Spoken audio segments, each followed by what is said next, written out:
I had acute insomnia. Right. The feeling of being awake when the whole world is asleep is terrible in one word. So to cope with that, I took a job at this mental institution as a night guard. They offered the job and I accepted straight away. Filled in a couple of forms and that was that. It seemed perfect. If I was going to be awake anyway, I might as well get paid for it. It wasn't difficult. My duties consisted mainly of walking through the softly carpeted halls every hour or so, checking that the security doors were locked, and helping myself to as many free cups of coffee as I could. There were always 2 nurses on call in case of a medical emergency, but they mostly slept through their shifts, so I barely saw them. My contact with the patients was limited. There seemed to be perhaps 15 or 20 of them, with some there for extended periods and others coming and going on almost a daily basis. I only ever saw them when they were asleep. It was strange seeing them like that, robbed of all context. They could have been bankers or beggars, for all I knew. In the staff room, watching over the half-drunk leftovers of other people's coffee and dog-eared magazines was a bank of CCTV monitors wired up to the patients' rooms so that the staff could keep an eye on them whenever they needed to. I spent most of my time there when I wasn't patrolling the corridors. It was oddly relaxing to watch all these strangers sleeping peacefully in their beds throughout the night, stirring gently every so often as they dreamed their unknown dreams. That's kind of weird, man. That's kind of disturbing. You should be in one of them. You weird ass. It gave me comfort to watch them all lying there, dead to the world, with me as their silent custodian. Among these patients, 2 to 3 suffered from somnambulism, that is sleepwalking. Well, the doctors let them be on their own until they come out to be an immediate threat. Honestly, unlike other mental institutions, the patients here were too old to show violent traits.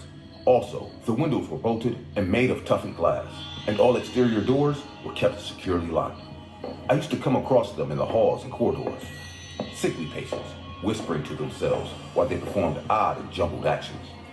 One night, I was walking down one of the usual corridors, echoing with the sounds of snoring of the patients, when I came across one of the usual sleepwalkers. An old woman, swollen and red-faced, wearing blue pajamas and an odd pink dressing gown that flapped open as she walked. She seemed entirely unaware of the world around her. As I approached, she stopped facing her back at me while standing near the pale white wall. She was as motionless as a statue, with her face only millimeters away from the damped wall.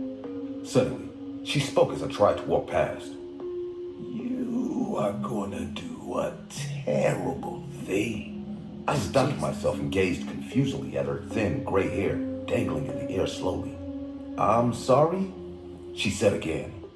You are going to do a terrible thing. In that same 1,000-year-old voice.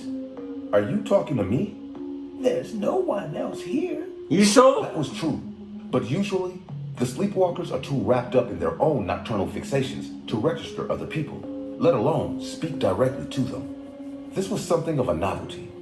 My curiosity was piqued. What do you mean?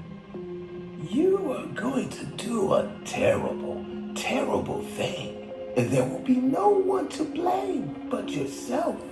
You should probably go back to bed. The woman chuckled very creepily, and I felt my heart skipping 3 times faster. What do you think you're doing here?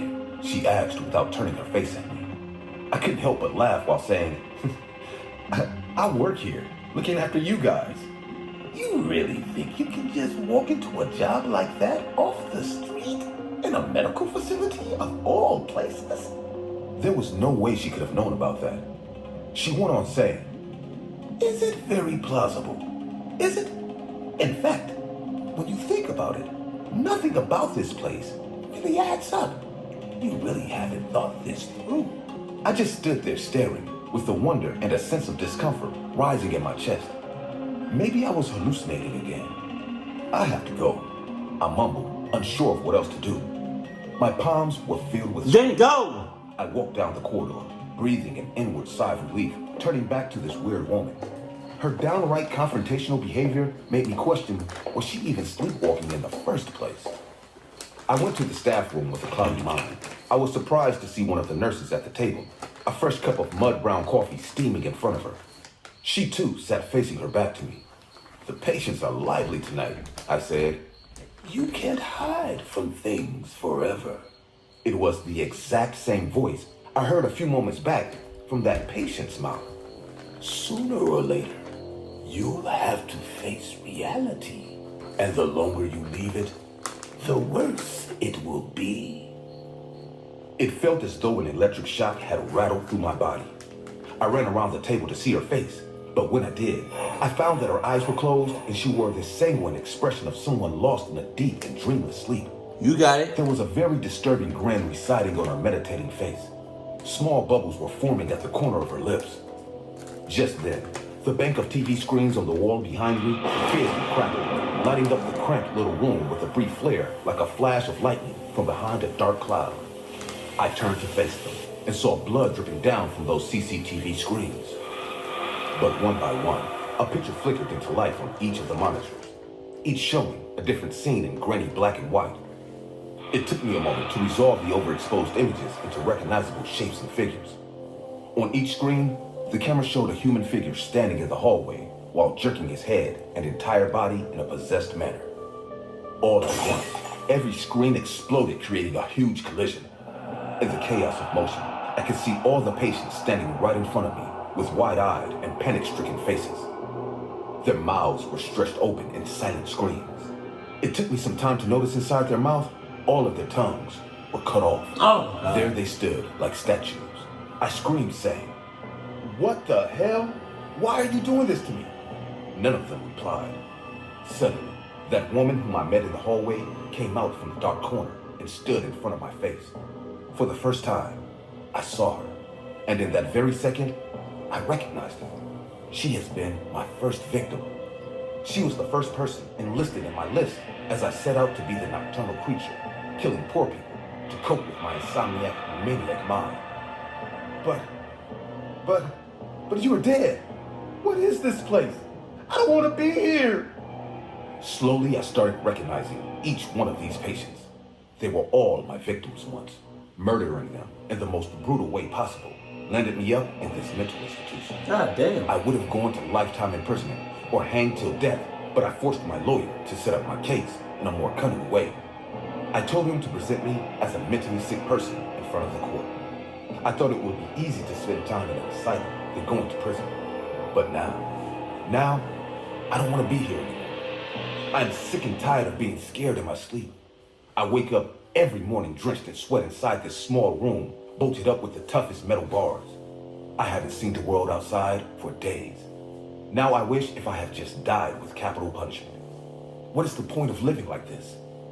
I screamed and woke up in my bunk again. It was another nightmare. Same as last night. I rushed to the iron bars and grasped them with all my strength. Please, kill me. I don't want to be here anymore. Just kill me and set me free from this place. I heard two guards standing near my cell and saying, "Again? This patient is getting annoying day by day." The other guard replied, "Well, this is what happened when you are locked up in a freak house with the realization of murdering 12 people without mercy. This sucker deserves this." No matter how much I screamed or pleaded, no one came to help me. I screamed and eventually tired myself out. The entire day went by, and when the guard passed in the food tray after leaving for the night, I realized the impending doom is coming back again. Soon, I'll pass out and join my night guard job in this freak house. It's hard to imagine ever leaving. I try to stay awake, but I never succeed. Even though I know some terrible nightmares are awaiting me on the other side of sleep.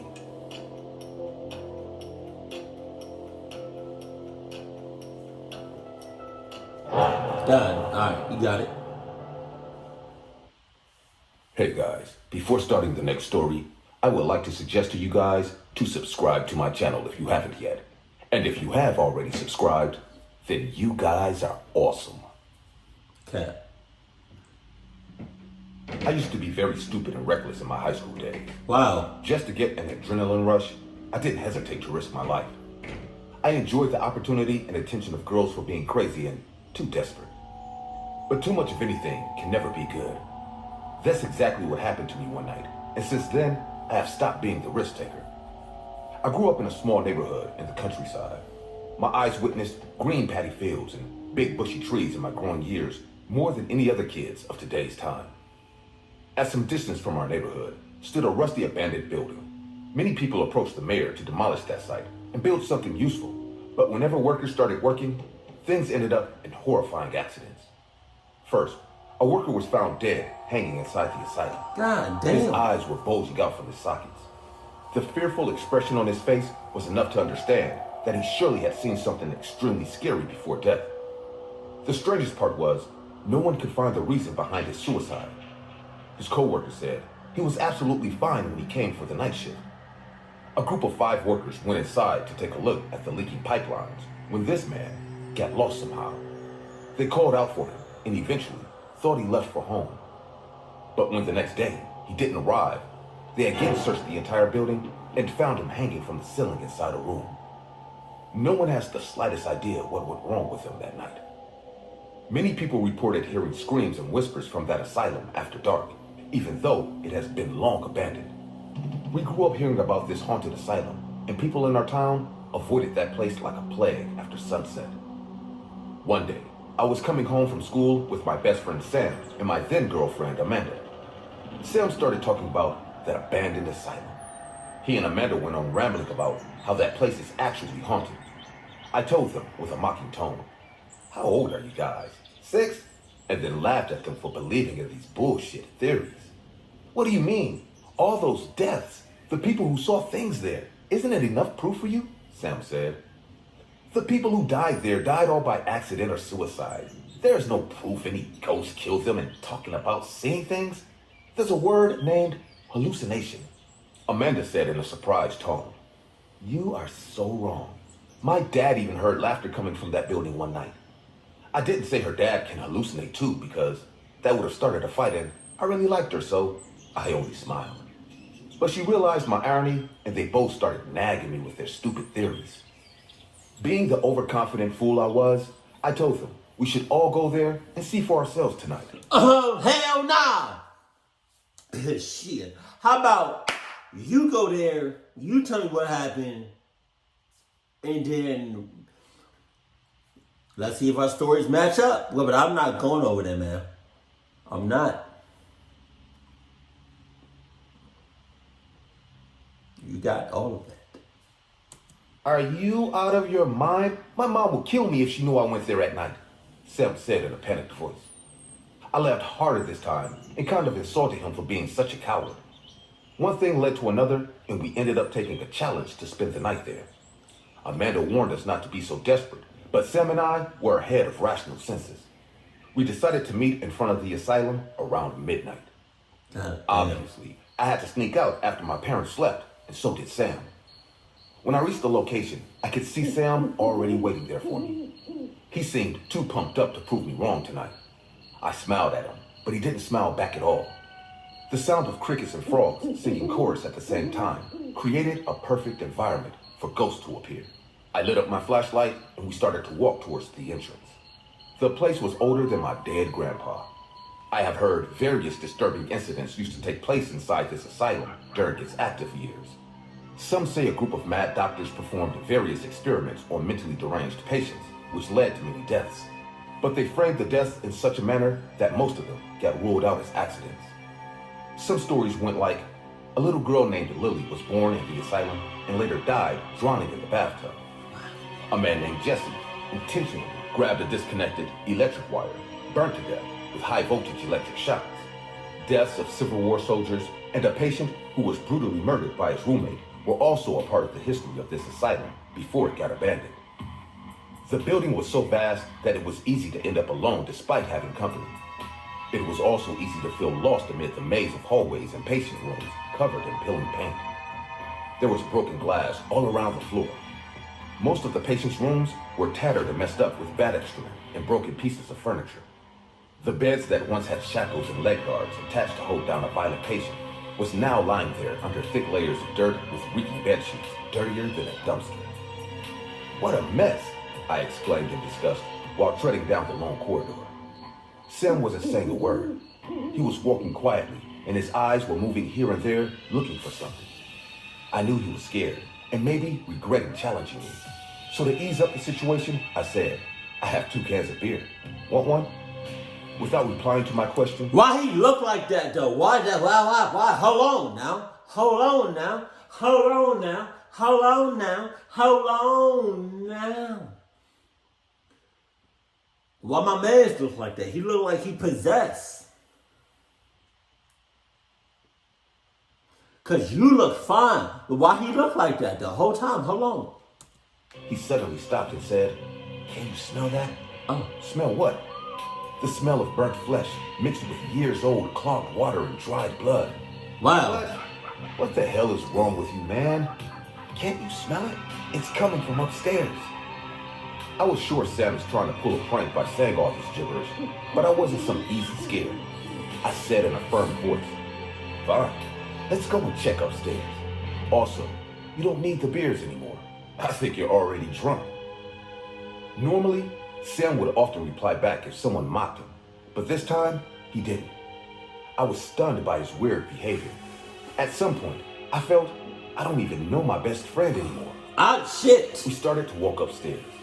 I was in the front and Sam was coming behind me. Why, honestly, Sam looks different to you? Like, distinctly different. You literally just said he doesn't even look like your best friend anymore or something like that. So why would you keep... There's something wrong with him. And I'm not talking about Sam. The upper floor was no different from the below one. The same long corridor with dozens Where the hell is this aisle coming from? of dingy rooms spread out on both sides.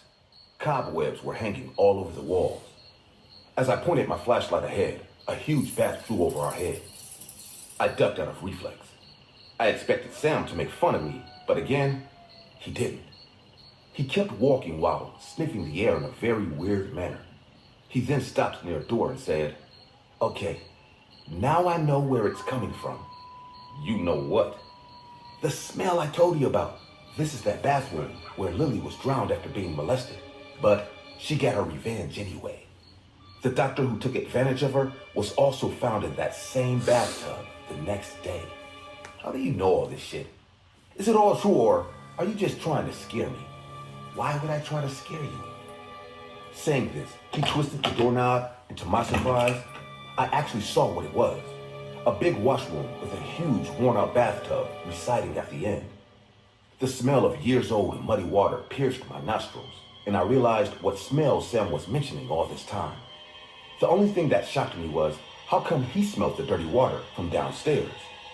I was going to ask him that when I noticed something hanging at the edge of that bathtub. To take a clear view, I flashed my light onto it, and my skin crawled in immediate fear. I could see a hand bulging out of that bathtub. The hand was bloated and lifeless. Whoever was lying in it had been dead for quite a long time. What the fuck? Whose hand had that been? Is this your prank? I turned back to hurl at Sam and found myself standing in that abandoned asylum all alone. Where did he go? When did he leave? I couldn't even hear a single footstep walking down these stairs. I called out his name out loud, but no response came. Out of panic and fear, I walked to the bathtub and flashed my light on the murky black water once. Out of panic and fear, you walk more to the cluck shits instead of away? You're a cluck ass. Again. I was right. This is indeed a dead body. And this person is no stranger to me. It was my best friend, Sam. His eyes were wide open with an unknown fear. He might have seen something horrible before taking his last breath. His face and body were blowing up, being drenched in that water. I rushed home in a panic and woke up my dad. I told him everything. I was going to call the cops, but he stopped me. Yes, my father made me sit on this matter, as the entire blame could be on me. Now you know why I am not brave anymore. I am the weakling friend who sat on his friend's unnatural death to avoid strict interrogation. Sam's body was found by the cops 3 days later after searching the entire town. Amanda knows I couldn't meet him that night due to my parents' pressure. Everyone knows Sam went to the asylum and died like every other person there. I am sure he planned to show me how brave he was by going there before me, and that's what made him never come back. It still scares me to sleep when I think. I was there all the time with Sam's spirit while he was floating dead in the tub upstairs. Jesus. I used to work as a cleaning guy in an asylum. The asylum was said to hold some of the extremely violent patients around the state. God damn. The patients were kept in a different wing. Right next to the main building, there was an underground facility that was always under high alert security. Not many people were allowed there. No visitors ever stepped in, and it was evident the patients who stayed there were completely cut off by their friends and family. That wing was assigned to our senior staff, Jonathan, who has been working there from the beginning years. He used to share many creepy incidents that he experienced in that wing. So in my mind, I always had this idea that the Red Alert wing is a hellhole of screaming lunatics threatening to take your life. One day during working hours, we heard an ambulance coming towards the asylum building. We all went outside and saw 2 security guards carrying Jonathan on their shoulders. The paramedics took him to the hospital, and we came to know he had a stroke while working in the Red Alert area. Even though there was no sign of injury on his body, I could sense something was unnatural about his sudden stroke. I asked one of the security, "How did it happen?" He shrugged his shoulders with a confused face and said, "Well, he was cleaning near cell 9 when we heard a ruckus. We rushed there and he was lying unconscious on the floor, and some patients were laughing like maniacs seeing this poor man die. This place is filled with freaks, crazy Sikh people." I could see the disgust on his face. Honestly, we all knew that the patients here were not in their sensible state of mind, but still, the cruelty and inhuman behavior did scare each one of us to go near them, even in daylight. A spot opened to work in the Red Alert facility, but none of the cleaning staff agreed to go there. The manager doubled the pay, and I couldn't stop myself from grabbing the deal. I needed money more than anyone else at that point, so I said I would do it. While handing me the charts of the cells, he said with a serious voice, "Whatever happens, always stay away from the bars of these cells. You'll find details of patients on the chart, so act accordingly after studying their profile in detail." That night, I went home and sat down with the chart with a beer and some pasta. I found out there were 13 cells in that wing with 10 patients at present. 6 of them were male and 4 of them female. Each one is accused of committing violent crimes in their feat of mental instability. For example, the guy in cell number 1 is a 35-year-old man who crashed into a birthday party going to his neighbor's house and tried to burn the house down. God damn. A woman in cell number 7 strangled her 85-year-old mother in her sleep. The more I read, the more chills appeared on my skin. Among all of them, the 50-year-old man in cell number 9 was termed as the most violent of all. There was very little information about how he ended up here, but I recalled it was the same cell outside which Jonathan was found unconscious. I won't lie, but that night, I had a terrible dream. I saw I was laying on the floor of the Red Alert wing, and all the patients were laughing like maniacs and pulling my entrails out my cut-open stomach. Anyways, after very little sleep, I woke up to join my new shift. I drank a steaming cup of strong coffee and some toast and set out for work. Needless to say, I was damn nervous. For the first time in the last 3 years, I was going to step inside the Red Alert wing. After passing through 3 iron bar doors, I finally reached in front of the long corridor decked up with cells on my left. I could hear screams and laughs at the same time. Honestly, my heartbeat got faster as I realized whatever I have heard about this place so far is true. It was worse than hell. The violent patients jumped and grabbed the cell bars as long as they saw a new guy trolling in the corridor with a mop. They screamed and cursed me with slang that almost made me bleed through my ears. I was sweating like a dog and my hands were trembling at the same time. The bars were the only thing that was keeping me separate from these hellhounds. One by one, I crossed each cell and their screams started to settle in. I started adjusting to the shift on my own. I could see the security guy near the gate. He said, "Don't worry, you'll get used to it. Think of them as mad pigs chained up in barns." I didn't like the way he addressed these people, even though they were acting like lunatics. Suddenly, the woman in cell 7 spat on the ground looking at the security guy and said, "Your mother was a pig. Oh. You are her little piglet." The guy got ferocious, and without giving her any warning, jumped to her cell and hit her fingers grasping the bars with his baton. She screamed in pain, and I saw blood bursting out from her broken nails. She backed out immediately and started screaming like a lunatic and cursing the guy from her cell. He laughed in cruel joy. Hey, what are you doing? These are people, man. You can't be physical like this. Shut up, do your job. You're here to clean this shit and fuck out after you're done. I felt very insulted by his words. I didn't stress this matter anymore, but decided to lodge complaints against him later. After work, I went to the medical staff and told them about his behavior. I got shocked by their lack of response. Some of them even said the guy did what he had to do. The people of the Red Alert Wing deserved it. I can't say if they're right, but one thing I surely believe is, we are no one to decide who deserves what. These people are already living in hell, and some of them had it coming too, but being physical with them is straight cut abuse. But there wasn't much I could do. After all, I was just a cleaning guy. When I returned home, something weird stuck in my mind. All this time, I didn't think about it, but now it came to me. I remembered how every patient came at me and screamed, but only the Cell 9 patient didn't. Cell 9 was dark. It seemed like whoever was inside covered the small hole with a piece of cloth to block the minimal sunlight that came during the daylight. And whoever was inside hid in that darkness. The next day, when I went to work, I made up my mind to take a good look at Cell 9. Today as well, I found the cell completely dark. The lights don't hit until it's 5 p.m. I looked to figure out if someone is sitting inside that cell with the cover of the window tilted down slightly and a sunbeam entered the cell. In that little light, I could see a pair of bloodshot eyes staring directly at me. The patient inside Cell 9 was watching me this entire time and I had no idea. I can't tell you how creeped out I felt at that moment. I took steps back and that man slowly crawled out from the darkness and sat near the cell bars. I finally saw him. That 50-year-old, most violent patient of the Red Wing. He was the scariest looking old man I have ever come across in my entire life. He smiled at me without breaking eye contact and said, "You pity us?" I started mopping the floor and replied, "I think what the guard did was wrong." And what about what that woman did? Don't tell me you haven't read the charts before coming here. That's not for me to decide what she deserves. Well then, who decides that? I didn't say anything.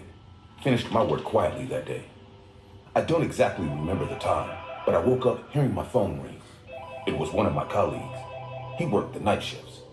As I answered, I heard him panting in fear. "Mike, what is it?" "He's dead." "What? Who?"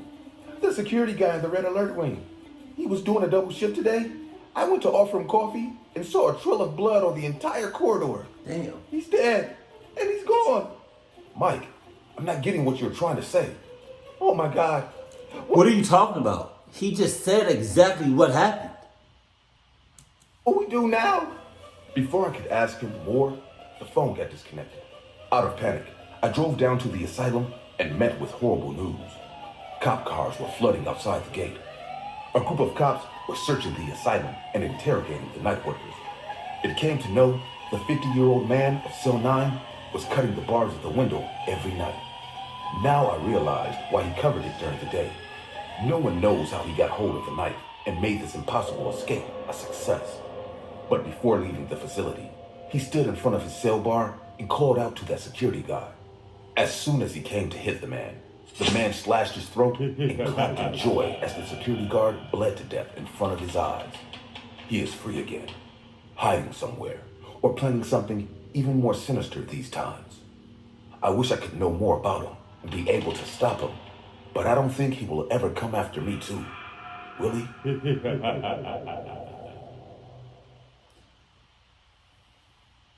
Man. First of all, I just want to let y'all know that y'all security is ass. Like ass. Like dirty. Still got little doo-doo balls in the ass crack type of dirty. Like, y'all, it's just ass. Like, yeah, like, oh my God. Then I just want to let y'all know that I will probably never, ever, ever work in a mental asylum for these reasons alone. Kudos to anybody who has ever done that or currently is doing that. Because you got all of that.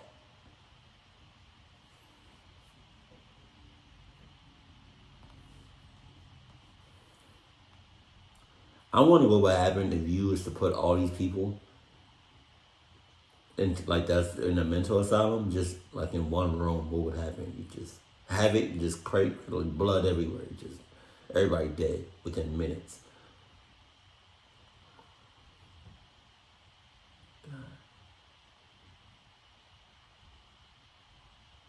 I think it was story number 3. He was walking and talking to his spirit the whole time. I wonder if his spirit was just telling him that, I don't know, like maybe this was like I just want to let you know, like this was a cluck thing to do, or maybe I don't know why his spirit would lead him. I mean, yeah, it did show him where he died, but then I don't think it showed how he died though. But at the same time, you was talking and interacting with the spirit. Keep it cool, keep it classy, and I love you. Stay happy, my family.